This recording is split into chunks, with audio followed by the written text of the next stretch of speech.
So I got a little treat for you guys, man. Back on my old channel, I used to have a podcast going with some of my really good friends, the homie Dom and the homie Matt. And this is more of think of it as kind of like a Nation of Gamers podcast. You're going to have three different gamers, three different perspectives. One on Switch, Xbox, PS4, all that good stuff, PC. And we're all just going to give our takes on some of the upcoming games, anything of that nature. So without further ado, guys, I want to show you guys a little snippet of something we've been working on. You know how much I love that Nintendo Switch!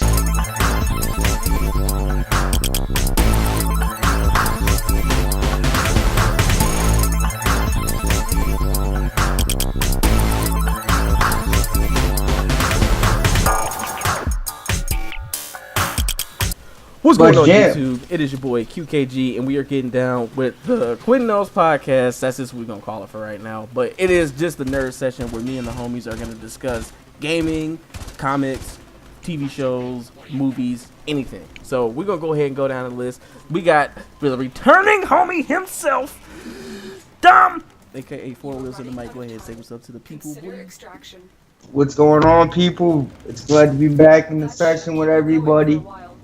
You ain't smoking, you ain't open. But listen, we here talking games, movies, and anime, baby. So let's get it in like Earl Flynn. Hey, good shit. And we got the other homie, Big Mufasa, up in here. He got the deepest voice I heard in my life. Go ahead and say what's up to the people, man. Welcome to the nerd session. Hey, welcome to the nerd session. Hey. And if you're wondering why I say it return, because this is actually the double-edged podcast, but of course it's going to end up being on the Quentin Knows Games channel. So, you're in for a treat. The gaming section is going to go first, then we're going to transition into more movies and media. So as of right now, it was kind of a big reveal that happened last week, which was the Mortal Kombat 11 reveal. And just because this game is so iconic, I'm sorry. as you see, people hype for this stuff, man, and especially for me being hype, playing literally every single Mortal Kombat ever, thanks to my uncle. I gotta say, man, this game is looking hot. So, Dom, I mean, you showed your interest right away, so go ahead, take the floor on this. Tell me what you thought about the review. I'm excited. I hated the 21 Savage song, but love reading the racist comments. My thing is, I'm excited just to see.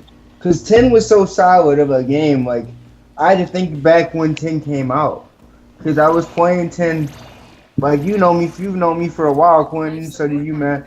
But I've been playing, like, Mortal Kombat 10 for so long that, like, it didn't dawn on me that they could make a new one so soon. And I thought about, like, 4 years ago, I'm like, okay, cool. But I'm excited. The biggest thing with any Mortal Kombat release, and it's so different now with these generations of game, is like I want to go over to my cousin's house and just play. I don't even want to be online playing. I want to be next to somebody, just talking smack. Like I want to see, like, you know what I'm saying, like Mortal Kombat for me was such an arcade game. You know what I'm saying? I remember the first one in the arcade. I remember when 2 dropped. I remember when 3 dropped. The Ultimate Edition number 3, and how much quarter I put in that. So like to me, Mortal Kombat has that same feeling. Like for everybody that's been around for a long time, like we remember when that dropped. I was in line in the 4th grade for when Mortal Kombat 4 released on N64. I was in line at GameStop. Like. I mean, Mortal Kombat 4 was a really controversial. It was a groundbreaking. A lot of people hated on that game for some reason, but I remember playing it on the PlayStation with my uncle a lot because if you if you watch the Jarrett ending, it is so cringe. But the game was just fun back in the day, man. It was groundbreaking because it was the first 3D joint. You know what I'm saying? But that Mortal Kombat 3 Ultimate Edition is my favorite because New Cabal, Smoke, Deception was cool, and then I stopped playing after Deception for a while because I don't know why I was missing the releases. I think I was missing the releases because it was just at that point they were releasing pretty randomly because it'd be like some be on PlayStation and some would be on Dreamcast and there'd be a whole different port for So for a while, but Deception was the shit. Then I moved back to like I remember playing like what was it, MK versus DC, and I thought that was cool. But I was like, then MK. So then I shot. Oh, speaking of which, they need to port Shaolin Showdown. Wait, You know what I'm saying? you talking about Shaolin Monks? The Yeah, Shaolin Monks. Yeah, not oh, Shaolin Showdown. that game was The TV that game show. was so Yeah, shit, man. It was. Shaolin. Hey, was Shaolin the Showdown shit. was my shit too. You can't forget Yeah. about that. What? So yeah, like I'm a big fan. I was a big fan of the animated cartoon series back in the day, and also the 3D animated short they made after the first movie. And I'm a super big fan, war and all. Hopefully this game gets good. It takes place right after 10, so that's pretty cool. I Hold think on. it's probably like one of the first. Hold on. Are you talking about the VHS tape where it was like the legend begins and they had like some CGI like fights between like Goro and Yeah. his brother? Bro, Yeah. I still have that tape to this day, dog. It like gave you some cheat codes, I think, for like Mortal Kombat, either trilogy Yeah, or two. 3 or something. It gave you It's some two, type of two, cheat yeah, codes. two, and yeah, right after the movie, right before the movie came, right when the first movie came out, they dropped that. And that Goro fight scene's still one of the best. Talking about how he killed his brother. And that, yeah.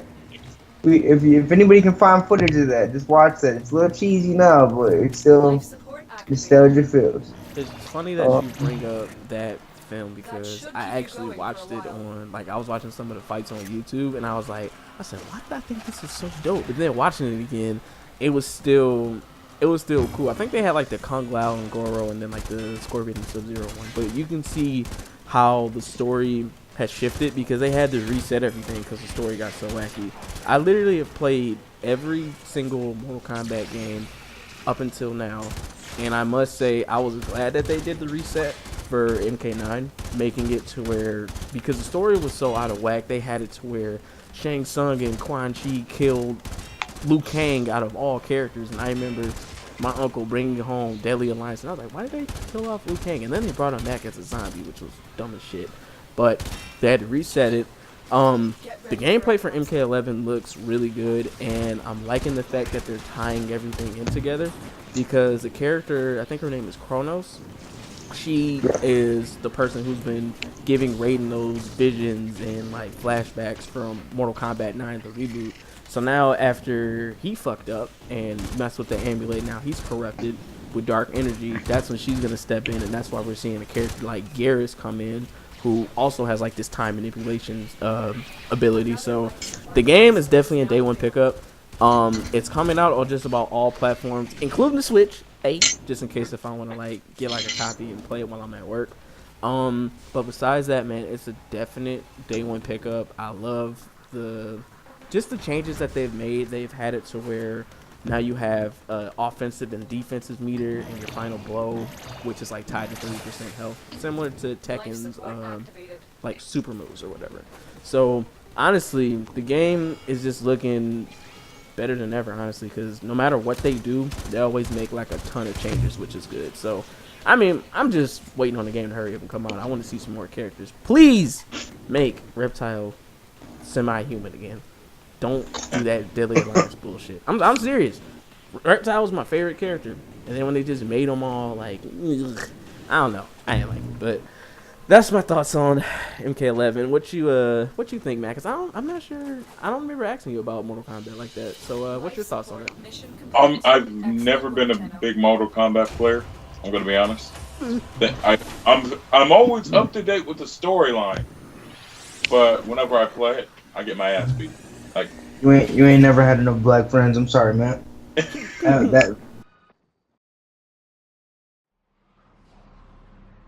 Well, there you go, guys. Just let me know what you think in the comment section down below, because usually when we do these podcasts, they're like an hour long. So if you guys want to get your popcorn, get your snacks, and get a game going and have it listening in the background, definitely let your boy know. Leave it in the comment section down below. And I want to make it as interactive as possible. So make sure if there's anything that you want to leave in the comment section that we can cover in like the next podcast, leave it in the comment section down below. And this is your boy QKG, and peace out.